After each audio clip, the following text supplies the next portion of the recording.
Greetings and salutations. Today we will be taking a look at my mixing process.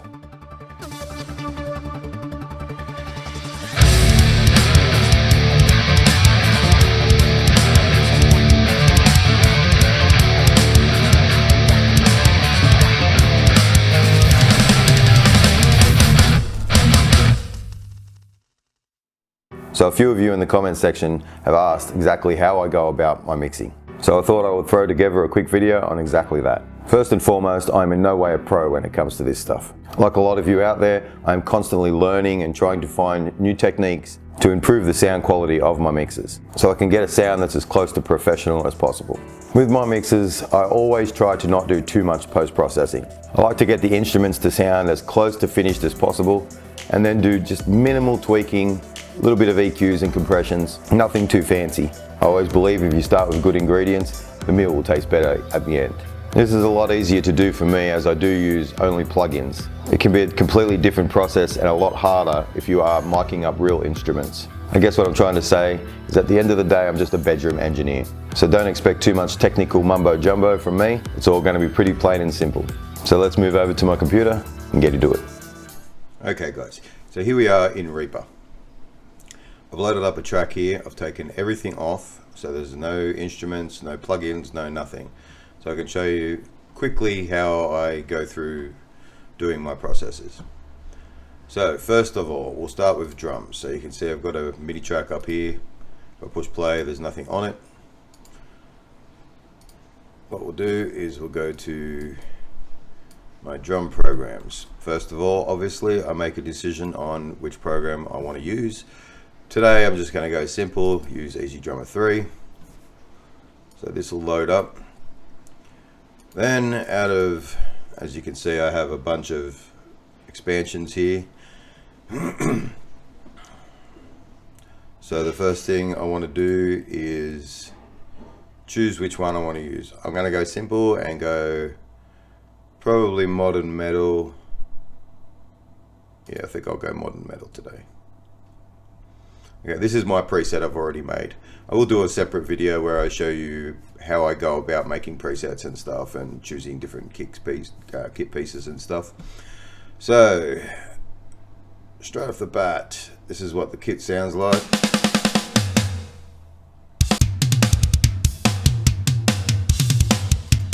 Okay, so the first thing I like to do is I have a program here that I really like. It is actually a mastering program, but I put it on mostly everything because it just, I don't know, adds some air to things. This is Master Deck by Plugin Alliance. First thing I do, turbo limiter on, turn this filter on. It takes out a lot of the high hissness of the cymbals and stuff, which I really don't like. You can hear, if I push play, and I click on it, it takes out that highness there. Next, I boost a tiny little bit of bass, drop a little bit of mids. As you can see, I'm not doing much with this, but if I turn it on and off, you can hear the difference that it makes.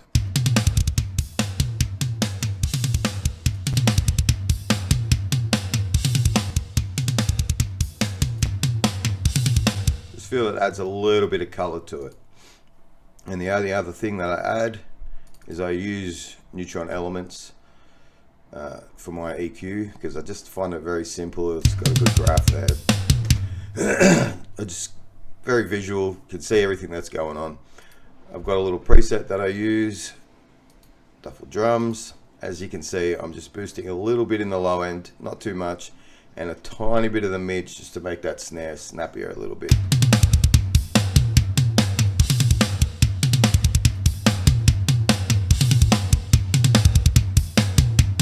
So that's pretty much all I do with drums, guys. That's it, nothing more. So guitars. At the moment, I've got 4 guitars. They're all centered. I haven't done anything with them. So first thing I do, some people will put a plug-in on just one track. As you can see, I've got all the tracks routed into one track. So like a master track of guitars. Some people will actually put a guitar plug-in on the top and then put it in stereo and just have it over all the 4 guitars. I don't like to do that. For some reason it just doesn't sound right to my ears, so I like to actually add 4 separate plugins for my guitars. So first up, Neural DSP's Soldano SLO 100, easily my favorite plugin. So I have a group of side guitars that I always use. You can have a look through the settings right here. Just have a small amount of overdrive, tiny little bit on the EQ, using a 57 and a 421 on the speaker cab, and that's pretty much it. So then what I'll do is I'll drag that from there over to the other one. So these 2 guitars, one left, one right, are exactly the same. Then I'll pan those full left, full right. For the other one, where is it? Archetype Gajira by Neural DSP. Again, I have a preset that I use. So just overdrive pedal, settings of the amp, little tiniest smidgen of EQ on that one. On this one we've got a 57 and a 121. Again, we drag it over to the other one. So we have one left, one right, panned fully over. Now this is how the guitars sound at the moment.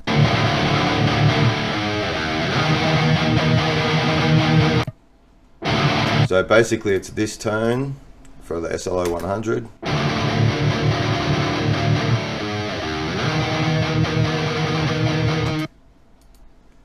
And this tone.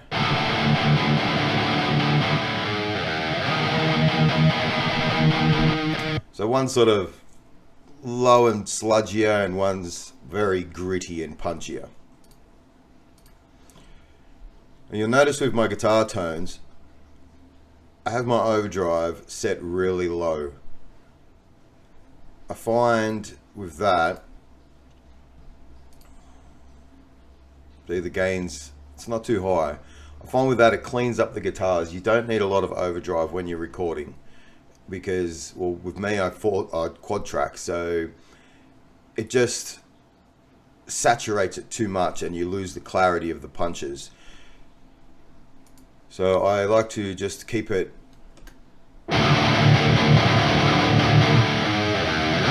I know I'm clipping out up here, but I haven't set any volumes yet, so I'm just getting the sounds right. If you have too much gain on it, it just oversaturates and you lose a lot of that clarity, so you don't want to do that.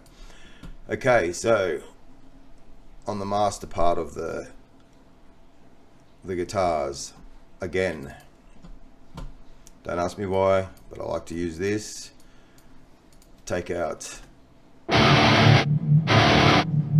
low end there, and cutting out the high end there. Turbo limiter on, a little bit of bass, drop a little bit of mids, and that's for that.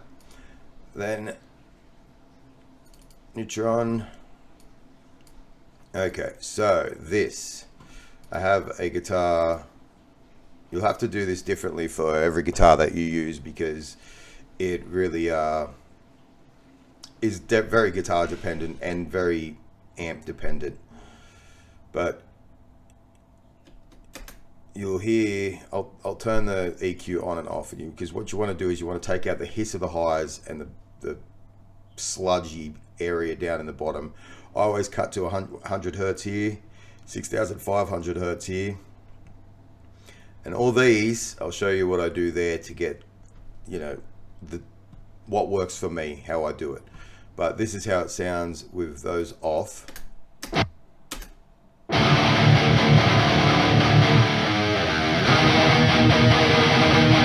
You can see the master desk just brings a little bit more clarity out. And then when I turn the EQ on, you'll definitely hear a change.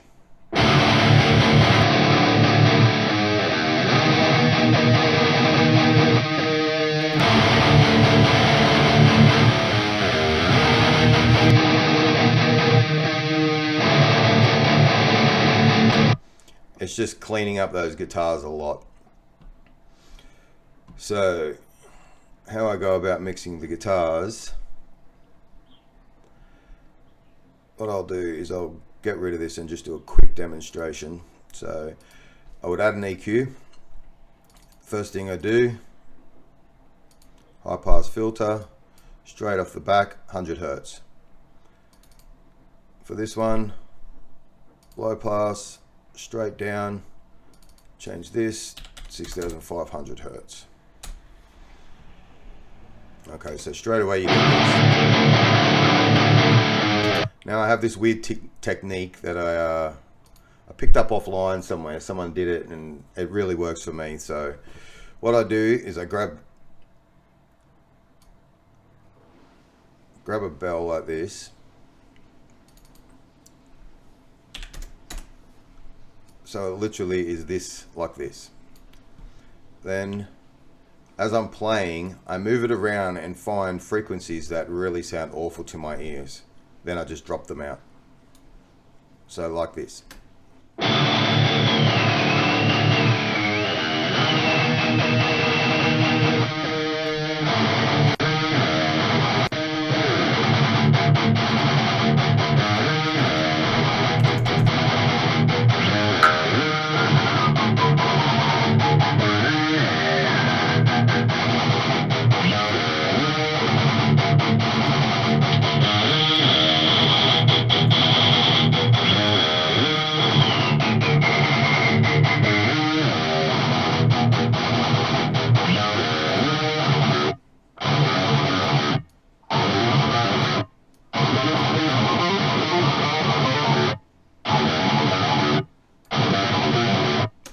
And that's literally all I do. I know it seems not very professional to do it that way, but it just seems to be what works for me. So that's how I came up with my weird EQ curve that I do on my guitars here.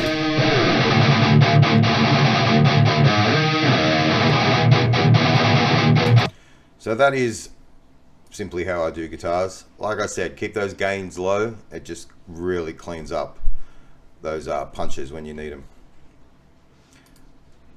Bass. Always using Newer DSP Parallax. Have my own preset. Again, Master Desk. This one I sort of like to keep the highs on, so I get this, taking out those ones there.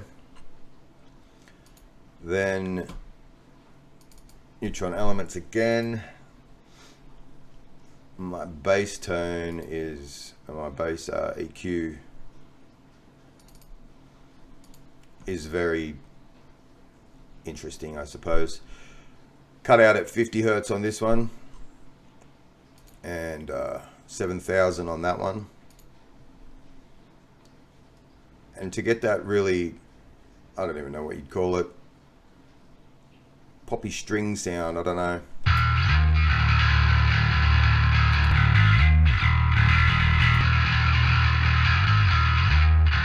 Just remember that EQ is always there just to clean up.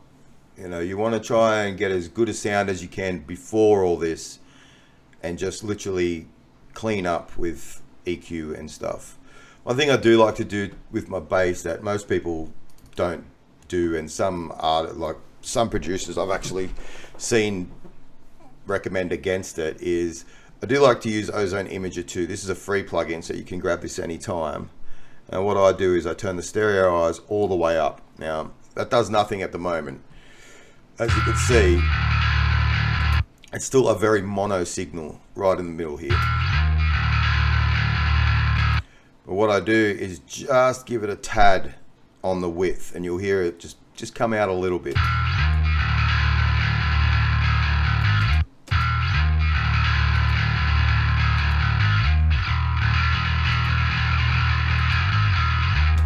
I just feel it gives that bass just a little bit more air in the mix.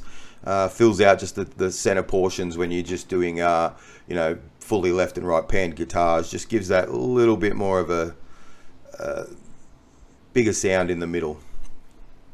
So not much, just a little bit.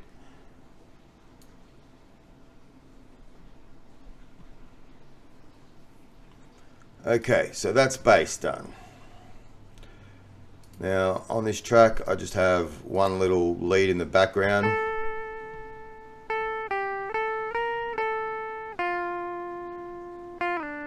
Not really doing much. Again, for this I usually use, this is all just personal choice. This is just what I use. So for lead, I just made this lead on Archetype Gojira. Bit of dirt on there. That's the actual tone. Obviously with lead, you go for a little bit more gain because you want the tone to ring out a bit more. Nothing on the EQ. I just left that straight. 160 and a 57 on that, and then over here obviously a bit of reverb and some ping pong delay, which I really like, and that sounds like this.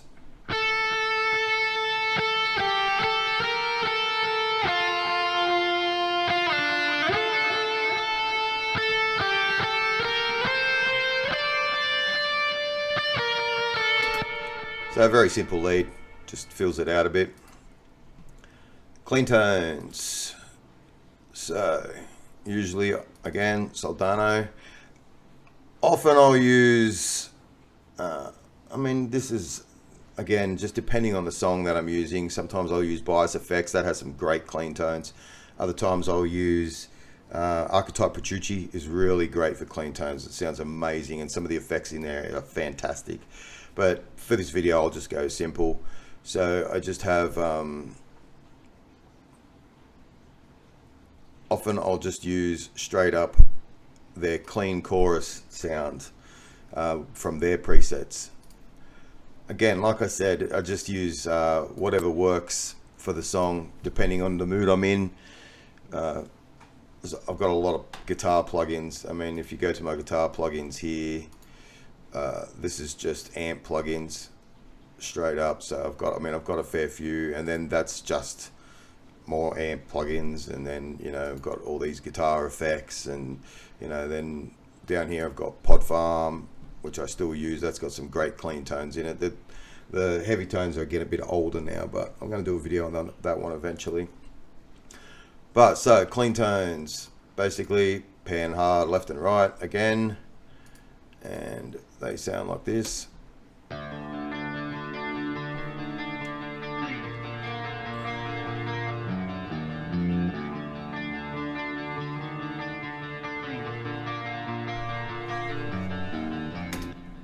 So I don't really do any EQing or anything to clean guitars. I think they're, you know, it's not like a distorted guitar where you get a lot of that high-end fizz or, you know, low-end mud.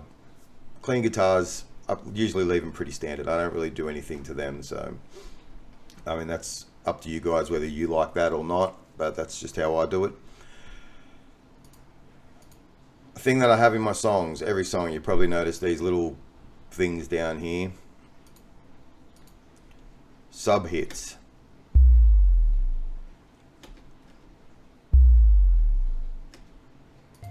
They're only, usually I have them very subtle, but they're just good for emphasizing the first hit of, you know, a new riff or something. So that's that. Okay. My mixer. Obviously everything's just set to standard now. I haven't really done anything. On my master bus, here we have, again, Neutron. Now Neutron Elements has, you know, a lot of things in it where you can, you know, mix bus, you can see, change them here, and, you know, it does some mixing, like mix busing for you. I've created my own, so this is my mix bus. It's got a bit of compression, a little bit of exciter, not too much, only very minimal, and that's my EQ curve. I know it looks way out there. Don't ask me why I did it. I can't even remember now, but this is what works. So first thing I like to do, bring the drums down. I always mix off the drums. The drums is the first thing. So what I want to do is get them to a point where they're not clipping. Usually I drop them to about, around the -3 dB. Usually I drop them to about -3 dB. I always mix around the drums. So drums first, then guitars is all I do. Straight up is bring the guitars in and just use my ears to pretty much where the guitars I feel like they should be sitting.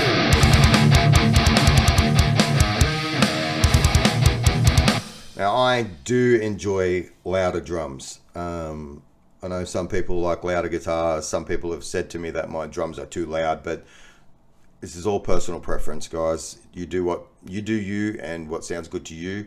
And if other people like it, they like it. If they don't, then that's their prerogative. But I always like loud, punchy drums. I just think it really kicks the song out, and it's just how I like it.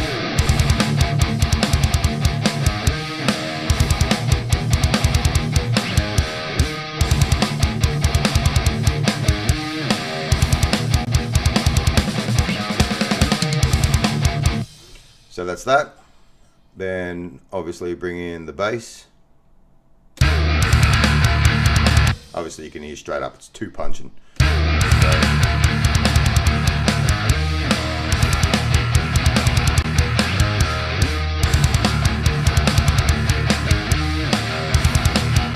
What I like to do with the bass is just basically bring it down so you can still hear it really clear, but it's not overpowering anything. It's sitting just perfectly in the middle of the guitar. So basically, if you watch my mouse here, I'd have it so, guitars are here, and then the bass is down a little bit in the middle, and the other guitars on the right and left are over here. So it's like a curve, down a little bit in the middle. Sometimes I will visually look at it here. So this is the guitars, this is the drums pumping up pretty loud.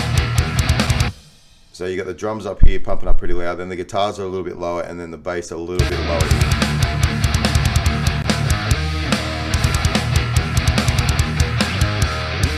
Another thing I like to do with the guitars, just to get them even sounding, is look at the visuals on here for the meters and try to get the two different tones matching. So you can see the SLO 100s on these two tracks are a little higher. So what I'll do is I'll grab both of them, bring them down so they're in line with the Gojira guitars.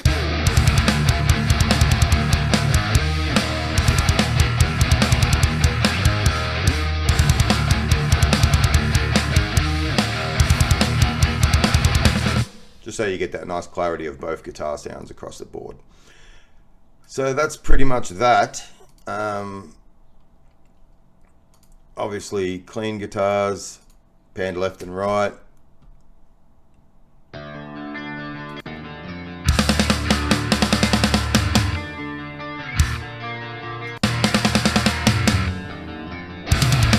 So what I want to do with clean guitars is have them loud enough that they sound good, but not so loud that it doesn't sound like the heavy guitars really kick in when they do. You want them heavy guitars to really kick in when they do. So you just bring them back a bit.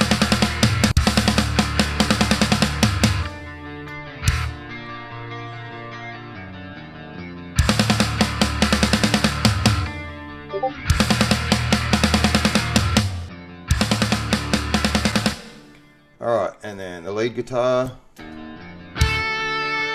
clearly way too loud.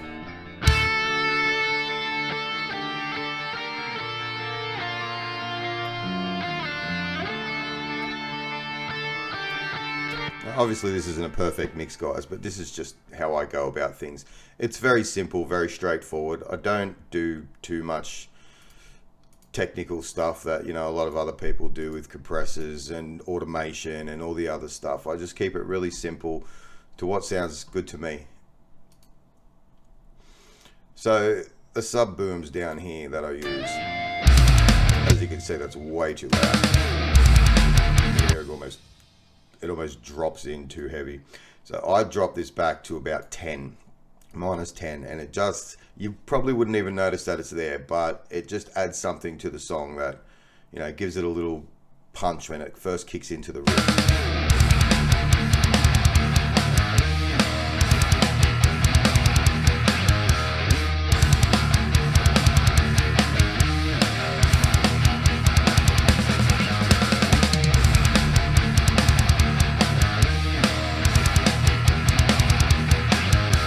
And that is honestly pretty much my whole mixing process, guys. I know it's very simple, very straightforward, probably a little bit unprofessional, but it works for me.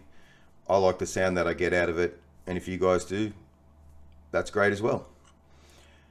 So that's the video for today, guys. Thank you very much. Please like and subscribe if you are enjoying it, and enjoy indeed.